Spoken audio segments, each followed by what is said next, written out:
안녕하십니까. 소중한 나 무한행복 소나무 시간입니다. 여러분 만나서 반갑습니다.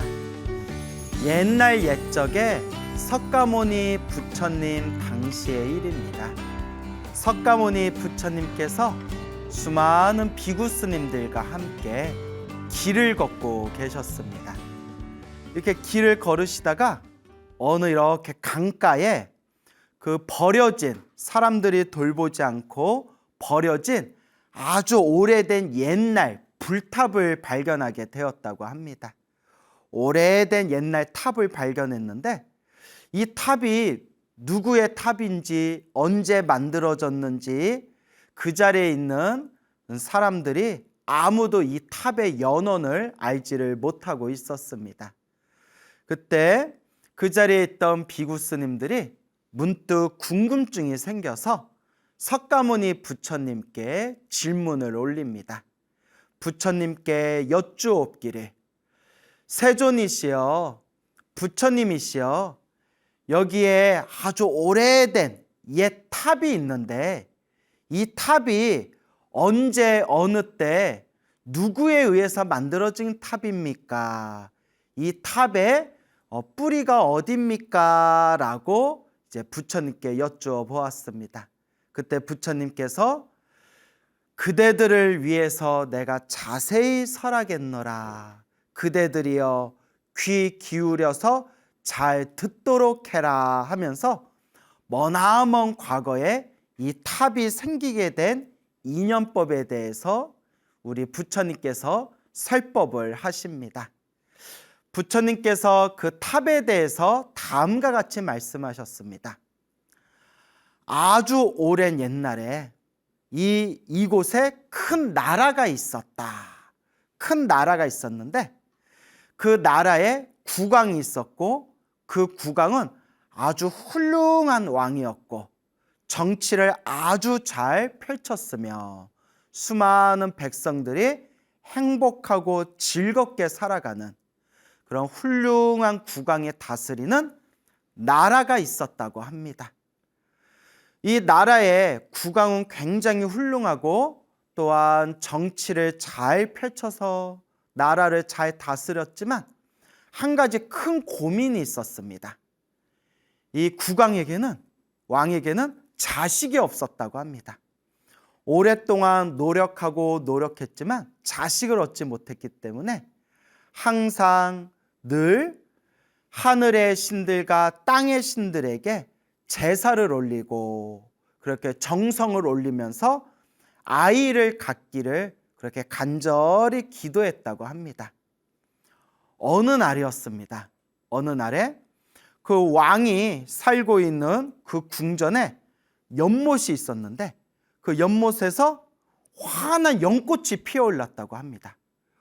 환한 연꽃이 피어올랐는데 그 연꽃 안에 아주 잘생긴 아주 예쁜 아이가 그 연꽃 안에 앉아 있었다고 합니다.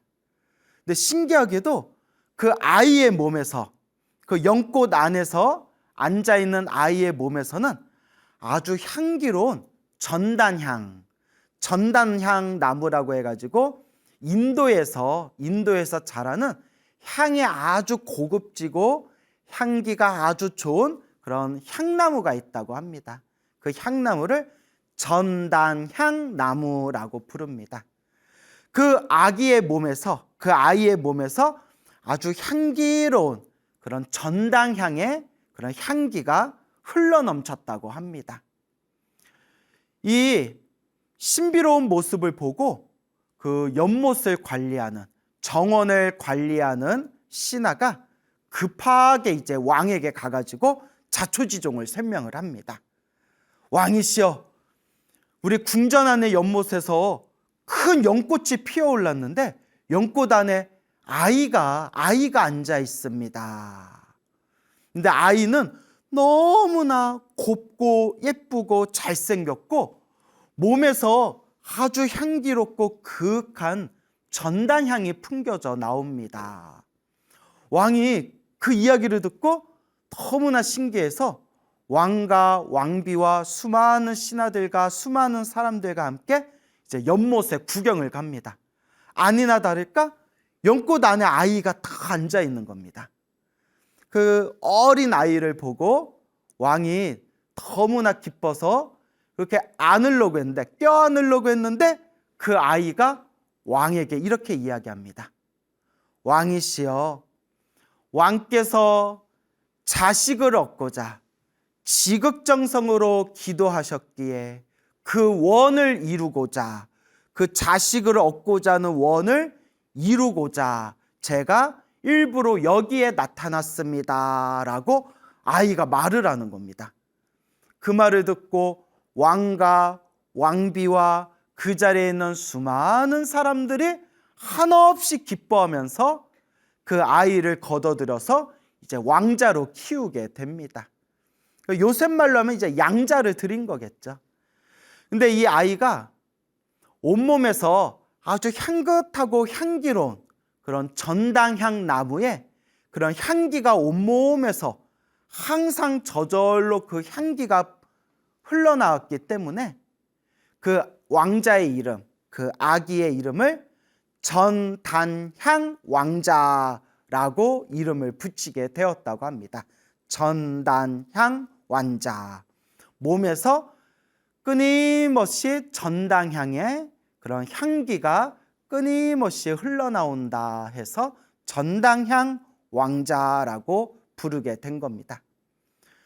이 왕자는 수많은 사람들의 사랑을 받으면서 무럭무럭 자라나기 시작합니다.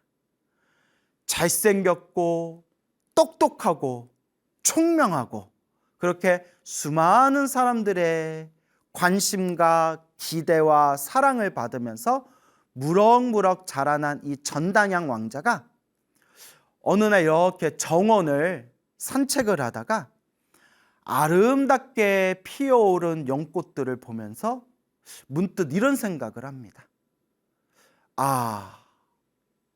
저 연꽃은 처음에 피어날 때 저렇게 맑고 깨끗하고 아름답지만 점점 시간이 지나면 시들고 시들어서 결국은 땅에 떨어지고 마는구나.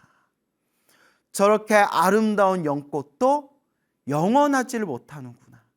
언젠가는 시간이 지르면 시들고 떨어지기 마련이구나 라는 생각이 딱 들면서 문득 이 존재하는 모든 현상의 무상함에 대해서 꿰뚫어 보게 됩니다.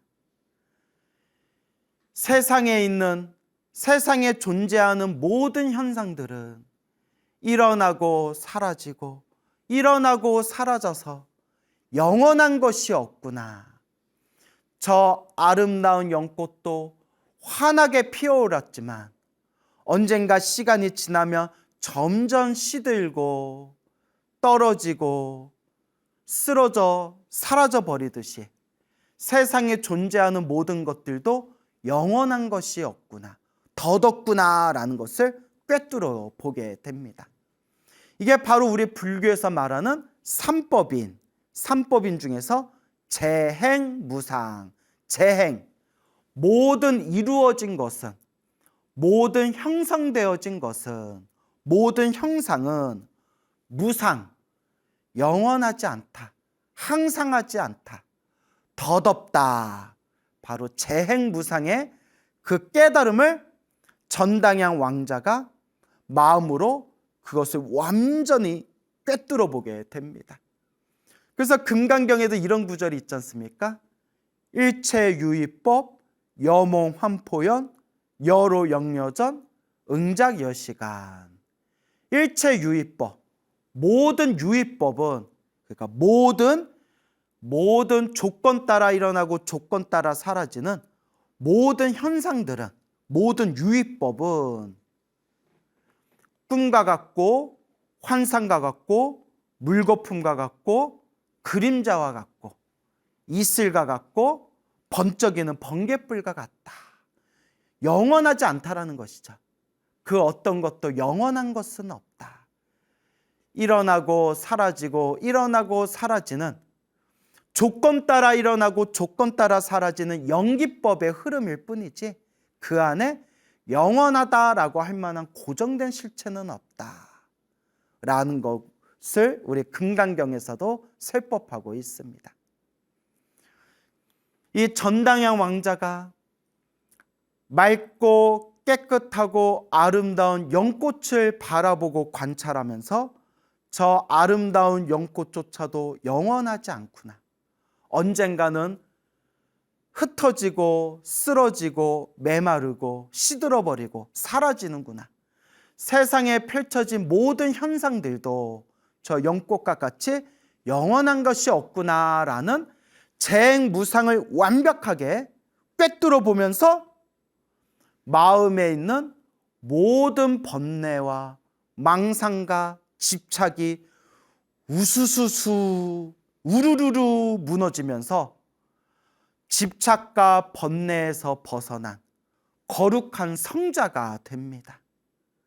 모든 욕망과 번뇌와 망상과 집착에서 완전히 벗어난 거룩한 성자가 됩니다. 그래서 부처님이 계시지 않는 시대에 혼자서 인연법을 관찰해서 모든 번뇌와 망상이 사라진 거룩한 성자를 불교에서는 벽지불이라고 부릅니다. 벽지불. 부처님이 계신 시대에, 불교가 있는 시대에 부처님의 가르침을 수행해서 모든 번뇌와 망상이 사라진 거룩한 성자를 아라한이라고 하고, 아라한. 부처님이 안 계시고 불교가 없는 시대에 혼자서 이 인연법을 관찰해서 모든 번뇌와 망상이 사라진 거룩한 성자를 이제 벽지불 혹은 영각 혹은 독각이라고 부르게 됩니다. 이 전당양 왕자는 피어오른 연꽃을 관찰하고 결국은 시들어서 사라지는 그 연꽃의 모습을 꿰뚫어 보면서 모든 것에 덧없음, 재행무상, 모든 것은 무상하구나라는 것을 완전히 스스로 깨달음을 얻은 존재이기 때문에 이 전당양 왕자는 바로 벽지불이 되게 됩니다. 벽지불. 이와 같이 모든 번뇌와 망상, 집착이 사라진 이 왕자는, 전당양 왕자는, 벽지불이 된 전당양 왕자는 스스로 이번 생에 자신의 해야 할 일을 모두 마쳤다는 것을 알고는 왕과 왕비와 수많은 사람들이 있는 앞에서 스스로 몸을 허공으로 날아올라, 허공으로 솟구쳐 올라 그 수많은 사람들 앞에서 수많은 아름답고 화려하고 신비한 신통의 모습을 널리 펼친 뒤에 그 자리에서 스스로 목숨이 끊어지고 저 깨달음의 세계, 열반에 들어가게 됩니다. 사랑하던 왕자가 깨달음을 얻고 나서 수많은 사람들 앞에서 신통력을 펼친 뒤에 목숨이 다하여 열반에 들어간 그러한 이 모습을 보고 왕과 왕비와 수많은 사람들이 슬픔에 빠져 그 남아있는 숨이 끊긴 전당양 왕자, 벽지불이 된 전당양 왕자의 그 시신을 수습해서 정성스럽게 화장하여 화장 뒤에 남은 그 사리를, 화장을 하고 나서 나온 그 사리를 잘 모아서 탑을 세우고 공양을 올리고 널리 사람들에게 벽지불이 된 전당양 왕자의 그 덕행을 널리 사람들에게 알리게 되니 바로 이 오래전 옛 이 탑이 바로 벽지불이 된 전당양 왕자의 사리탑이다라고 부처님께서 과거 전생의 이야기에 대해서 설법을 하시게 됩니다. 비구들이여, 그대들이여, 이 오래된 옛 탑은 아주 머나먼 과거에 이곳에 살고 있었던 벽지부로 된 전당양 왕자의 사리탑이니라 라고 부처님께서 비구 스님들에게 설법을 하십니다. 그때 수많은 비구 스님들이 다 함께 기뻐하고 환희하고 찬탄하면서 문득 이런 질문을 부처님께 여쭈옵니다. 부처님의 말씀을 듣고 이 오래된 옛 탑에 대한 궁금증이 다 사라졌습니다. 근데 부처님, 새로운 궁금증이 생겼습니다. 이 전당양 왕자는 과거 전생에 어떤 복의 인연을 심었기에, 어떤 공덕을 닦았기에 이 전당양 왕자는 이렇게 위대한 벽지불이 될 수 있었던 것입니까? 라고 했을 때 부처님께서 다시 한번 말씀하십니다. 그대들이여, 비구들이여, 그대들을 위해서 내가 자세히 설하겠노라. 마땅히 귀를 기울여 나의 말을 잘 들어보거라 라고 부처님께서 또다시 과거 전생의 기나긴 과거 전생의 깊은 이야기를 설법하시기 시작합니다. 부처님께서 이와 같이 말씀하십니다. 머나먼 과거 전생에, 수없는 과거 전생에 어느 한 부처님이 계셨으니 그 부처님이 이름은 가라가 손타라는 부처님이셨다. 그러니까 머나먼 과거의 부처님, 수많은 과거의 부처님 중에 가라가 손타라는 부처님이 계셨을 때 일이다라는 그런 말씀이 되겠습니다. 그 당시에 그 가라가 손타라는 부처님이 계시던 그 당시에 엄청나게 큰 부자가 있었는데 그 부자에게는 아들이 있었다고 합니다. 이 부자는 엄청나게 큰 재산을 가지고 있던 이 부자는 죽으면서 모든 재산을 아들에게 물려줍니다. 이 부자 아들은 엄청난 유산을 받았는데 한 가지 단점이 있었습니다. 지독하게 여자를 밝히던 사람이었습니다.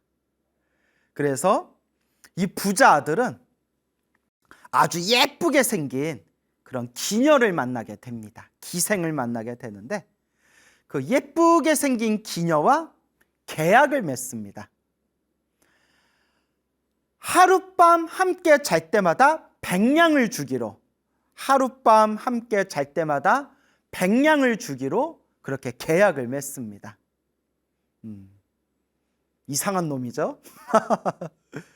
워낙 돈이 많으니까 돈을 아끼지 않고 그 기녀와 하룻밤을 보낼 때마다 그렇게 100냥씩 이제 돈을 주게 됩니다. 그렇게 몇 년을 살다 보니까 가지고 있던 돈을 유흥에 다 써버리고 맙니다. 결국 집 한 채만 남고, 살고 있는 집 한 채만 남고 가진 재산을 모두 다 날려버리게 됩니다. 이걸 우리가 전문 용어로 쌤통이라고 하죠. 쌤통. 예? 돈을 아껴 써야지 그렇게 노는 데에다 막 쓰면 되나요? 근데 더 이상 이제 돈이 없으니까 그 기생과 하룻밤을 잘 때마다 100냥씩 주기로 했는데 더 이상 돈이 없는 겁니다. 그래서 기생에게 뻥 차이게 됩니다. 너 이제 돈 없지? 이제 나한테 오지 마. 100냥 줄 수 없으면 오지 마. 하고 발로 뻥 차버립니다.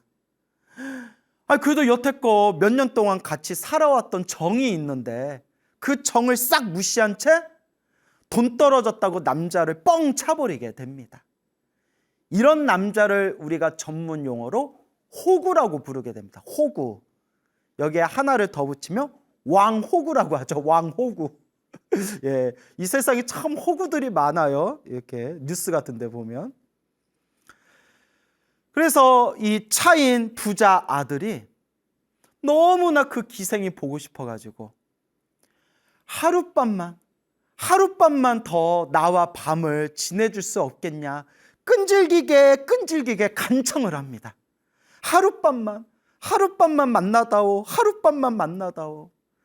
이걸 또 우리가 전문 용어로 진상이라고 하죠. 진상. 예? 아니, 돈 떨어졌으면 떨어져 나가야지. 돈도 없는데 막 기생한테 들려붙어가지고 진상처럼 한 번만 더 만나다오라고. 그 기생도 이제 마음이 살짝 애틋해졌나 봅니다. 그러면 나에게 아름다운 좋은 꽃을 하나 가져다 다오. 좋은 꽃, 아름다운 좋은 꽃을 선물로 가져오면 당신과 하룻밤을 보내겠다라고 이제 기생이 말을 합니다. 그러니까 이 부자 아들이 눈이 뒤집힌 거예요. 오, 예쁜 꽃, 예쁜 꽃. 근데 아무리 찾아도 예쁜 꽃을 쉽게 구할 수가 없는 겁니다. 꽃집에 가서 아주 아름다운 예쁜 꽃을 사려고 하는데 또 돈이 없는 거예요. 부자 아들이 깊은 시리에 빠집니다. 아, 어쩌다 천하의 내가 어쩌다 아름다운 꽃 한 송이에 살 돈조차 내가 없단 말인가. 아, 어쩌다 내 꼴이 이렇게 됐단 말인가 하다가 문득 이런 생각을 일으킵니다. 불탑에 가면, 부처님을 상징하는 불탑에 가면 신도들이, 불자들이 아름다운 꽃들을, 부처님 불탑에다가 공양 올린 꽃들을 내가 지나가면서 몇 번 본 적이 있다. 신도들이 정성이 깊기 때문에, 믿음이 깊기 때문에 부처님 불탑에다 올리는 꽃이라고 해서 아름답고 좋은 꽃들을 많이 올린 걸 내가 오며 가면서 본 적이 있다. 몰래 살짝 가서 내가 꽃을 훔쳐와야 되겠다. 야, 이거 진짜 개진상, 진짜 개진상. 어떻게 부처님 불탑에 모셔놓은 꽃을 훔쳐갈 생각을 해요. 예? 여자 때문에. 어쨌거나 그 불탑에 갑니다. 몰래 지키는 사람이 있나 없나 이렇게 조심조심 불탑에 가가지고 신도들이 정성스럽게 부처님께 올린, 불탑에 올린 그 중에서도 아주 곱고 예쁜 그런 꽃을 딱 훔쳐가지고 이제 집으로 돌아와서 기생에게 그 꽃을 선물합니다. 그 기생은 그 꽃이 뭐 불탑에서 훔쳐온 걸 모르겠죠. 뭐 기생은 모르고 어머 어디서 이렇게 아름다운 꽃을 구해왔어요 하고 하룻밤을 이제 잘 보내게 됩니다. 그렇게 하룻밤을 보냈는데 그 다음날부터 이 부자들이 몸이 자꾸 이상한 거예요. 몸이 자꾸 근질근질거려요. 왜 이러지? 왜 이러지? 목욕탕을 안 갔나? 점점 몸에 발진 같은 게 생기더니 온몸에 지독한 피부병이 생기게 됩니다. 지독한 피부병이 생긴 거예요. 맞아요. 여러분들이 눈치채셨겠지만 부처님께 정성스럽게 공양 올린 그 꽃을 훔친 업보로 그 몸에 막 피부병이 생긴 거예요. 아무리 약을 발라도 낫질 않아가지고 아주 용한 의사를 찾아갑니다. 용한 의사를 찾아가면서 제가 이렇게 지금 무서운 피부병에 걸렸는데 어떻게 해야 나을 수 있겠습니까? 의사가 이렇게 보더니 상태가 너무 심각하오 하면서 나무 중에 아주 고급 나무 중에 전단향 나무라는 게 있고 그 귀한 전단향 나무 중에서도 가장 값지고 가장 뛰어나고 훌륭한 우두 전단향 나무라는 게 있다. 우두 전단향 나무라는 정말 천금을 줘도 구하기 어려운 그런 아주 보배 같은 그런 전단향 나무 중에서도 우두 전단향 나무라는 보배가 있다. 그 우두 전단향의 가루를 구해와서 몸에다가 바르면 병이 나을 수 있을 것이다. 근데 그 우두 전단향 나무가 너무 비싼 거예요. 너무 비싸가지고 고민하다가 목숨이 중요하지, 사람 목숨이 중요하지, 재산이 중요하겠냐 해가지고 결국은 마지막 남은 자기의 조상님들, 부모님들이 사셨던 그 집까지 팔아버리게 됩니다. 더 이상 남은 재산이 없었기 때문에 이제 집을 팔아버리게 돼요. 집을 팔아서 60만 냥을 얻게 됩니다. 집이 엄청 좋은 집이었나 봐요. 하긴 뭐 부잣집 집이었으니까. 60만 냥을 집값을 받아서 그 60만 냥으로 우두 전당양 가루 6덩이를 얻게 됩니다. 6덩어리. 와, 비싸게 엄청 비싼가 봐요. 60만 냥을 팔아가지고 우두 전당양 가루 6덩어리를 얻어오게 됩니다. 6덩어리.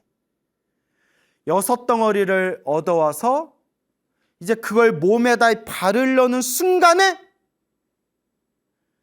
부자 아들이 문득 이런 생각을 합니다.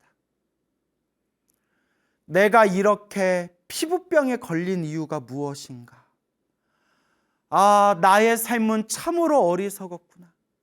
나는 정말 큰 재산을 가진 부자였는데 여색에 빠져서, 유흥에 빠져서 그 헤아릴 수 없는 수많은 돈을 다 날려버렸고, 나아가 신도들이 정성스럽게 부처님 탑에다 올린 그 꽃을 훔쳐가지고 그걸로 유흥에 써먹고, 결국에는 이렇게까지 몸에 병이 걸려서 조상님들이 사셨던 그 집까지 팔고 겨우 이 가루 6덩어리를 얻었구나 라고 생각하면서 마음에서 진실한 참회의 마음이 올라옵니다.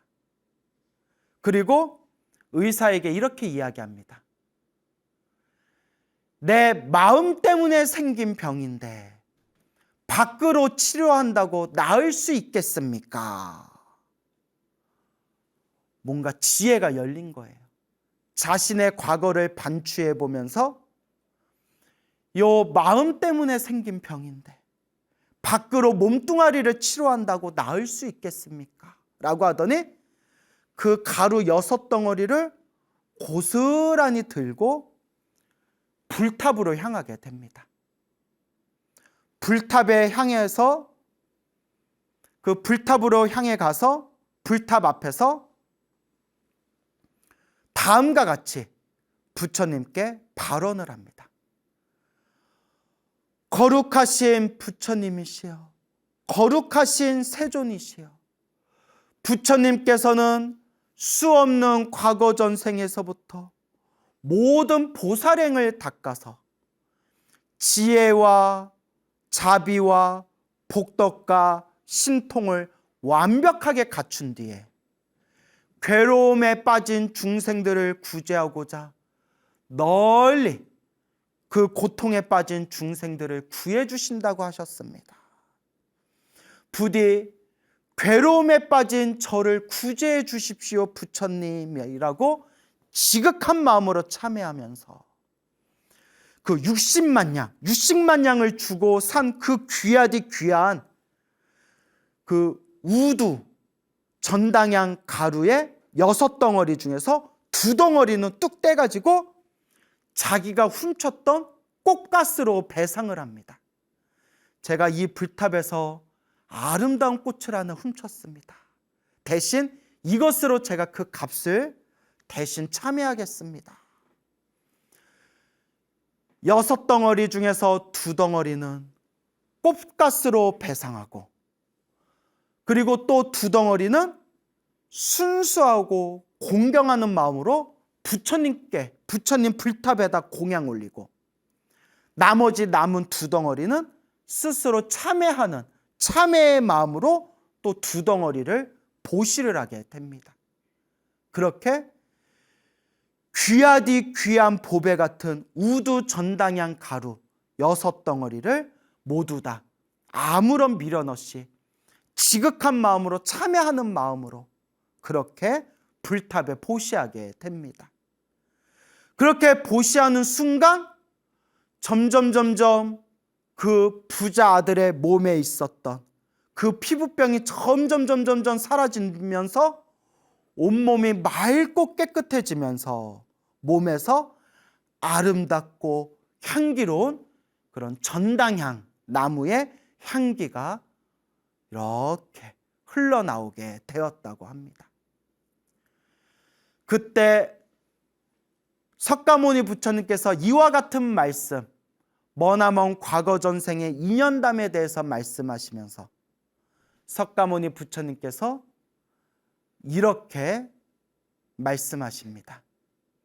그대들이여 유흥에 빠지고 여색에 빠져서 재산을 탕진하고 부처님의 불탑에 공양 올린 그 꽃을 훔쳤던 그 부자 아들이 바로 자신의 잘못을 뉘우치고자 그 불탑에다가 우두 전당향 가루를 공양 올린 그와 같은 공덕을 지었던 그 인연으로 인해서 바로 그 연꽃에 앉아있는 몸에서 전당향이 뿜어져 나오는 그 아이로서 태어나게 되었고, 그때 그 불탑에다가 지극하고 정성스러운 마음으로 그와 같이 귀한 공양을 올린 공덕으로 바로 벽지불이 될 수 있었던 것이다. 이 모든 것이 다 자기 자신이 지은 인연법이니라 라고 부처님께서 말씀하신 겁니다. 그 자리에서 이와 같이 석가모니 부처님의 설법을 들은 수많은 비구 스님들께서 다 함께 기뻐하고 다 함께 찬탄하셨다고 합니다. 우리는 이 이야기를 통해서 놀라운 인과법의 이 인연의 흐름에 대해서 이해할 수가 있습니다. 한 부자 아들이 있었고, 이 부자 아들은 처음에는 그 탐욕과 성냄과 어리석음, 애욕과 애착의 마음으로 여색과 유흥에 빠져서 그 재산을 다 탕진하고, 그러고도 정신을 차리지 못하고 부처님 탑에 공양 올린 그 꽃을 훔치기까지 이르릅니다. 그러나 그래도 한가다 전생에 성근 착한 뿌리가 있었는지 그 업보로 인해서 피부병이 걸렸을 때 그 속에서 스스로를 뉘우치고 반성하면서 내 몸의 병이 낫겠다라는 그 욕심조차도 다 내려놓고 귀하게 정말 귀하디 귀한 그 우두 전당향 가루를 아무 미련 없이 부처님의 불탑 앞에서 참회하는 마음으로, 공덕을 닦는 마음으로 부처님 불탑에 그 우두 전당향 가루를 공양 올리게 됩니다. 그때 그 공덕의 힘으로 무거운 업보로서 생겼던 피부병이 모두 다 낫게 되었고, 이번 한 생의 그 공덕이 끝나는 것이 아니라 수없는 생 동안 천상과 인간 세계, 인간 세계와 천상 세계에 두루두루 태어나면서 온갖 행복과 즐거움을 누린 뒤에 마지막에는 왕자로서 이 세상을 살아가면서 호련히 피고 지는 연꽃을 바라보며 모든 것에 무상한 재행무상의 깨달음을 얻고 모든 번뇌와 망상이 사라진 거룩한 성자, 벽지불이 되어 저 깨달음의 세계 열반에 이르게 됩니다. 이것이 바로 내가 지은 업은 업대로, 선업은 선업대로, 악업은 악업대로 내가 받게 되는 인연법의 흐름입니다. 우리 중생이 살아가면서 항상 좋은 일만 하면서 살 수는 없습니다. 우리 중생들은 기본적으로 탐욕과 성냄과 어리석음이 있기 때문에 자기도 모르게 자꾸 실수를 저지르게 됩니다.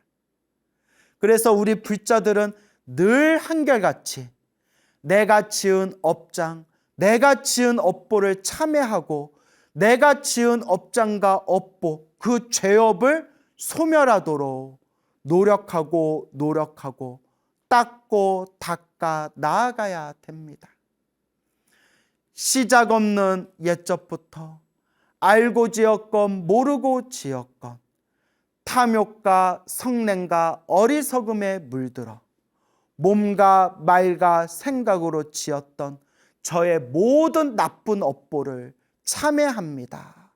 이 모든 업장이 소멸하여 지이다 라는 마음으로, 내 업장을 소멸하는 마음으로, 내 공덕을 닦는 마음으로 복을 짓고 선업을 쌓고 공덕을 닦아야 합니다. 이것이 바로 우리 불자들이 한 걸음 한 걸음 나아가야 하는 바로 불제자의 마음가짐입니다.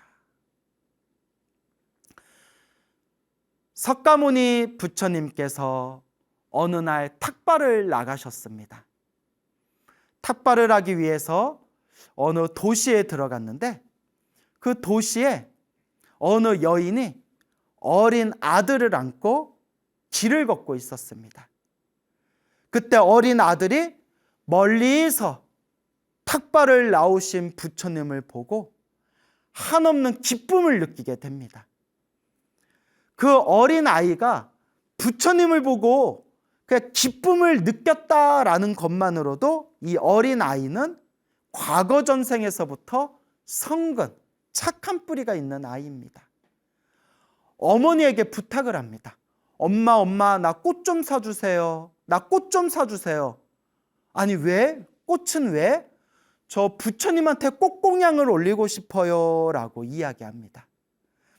아들이 너무나 기특한 어머니는 그렇게 이제 시장에서 꽃을 사가지고 아들 손에 쥐어줍니다. 그 꽃을 바구니에 담아가지고 바구니를 들고 아이가 아장아장 걸어서 부처님 앞에서 그 바구니에 있는 꽃을 부처님께 뿌리면서 공양을 올립니다. 부처님에게 꽃공양을 올립니다 하면서 부처님께 꽃을 던졌는데, 허공에 뿌린 꽃이 호련히 허공 위로 올라가서 그대로 부처님 머리 위에 뜨거운 햇살을 가려주는 일산이 되어서, 이 일산이 된 꽃이 부처님이 걸어가실 때마다 그 부처님의 머리 위에서 햇살을 막아주는, 시원한 그늘을 만들어주는 그런 일산이 되어 부처님을 따라다니게 됩니다. 이 신비롭고 거룩한 모습을 보고 그 어린 아이는 감동을 받게 됩니다. 그 어린 아이가 자신의 감동을 주체하지 못하고 그 자리에서 무릎을 꿇고 합장하고 다음과 같이 서원을 세웁니다. 부처님, 위대하십니다. 참으로 위대하신 부처님, 저도 머나먼 미래 세상에 부처님과 같은 똑같은 깨달음을 얻어서 널리 중생을 제도하겠습니다. 부처님. 어린아이가 어떻게 그런 마음을 품을 수가 있을까요? 어린아이가.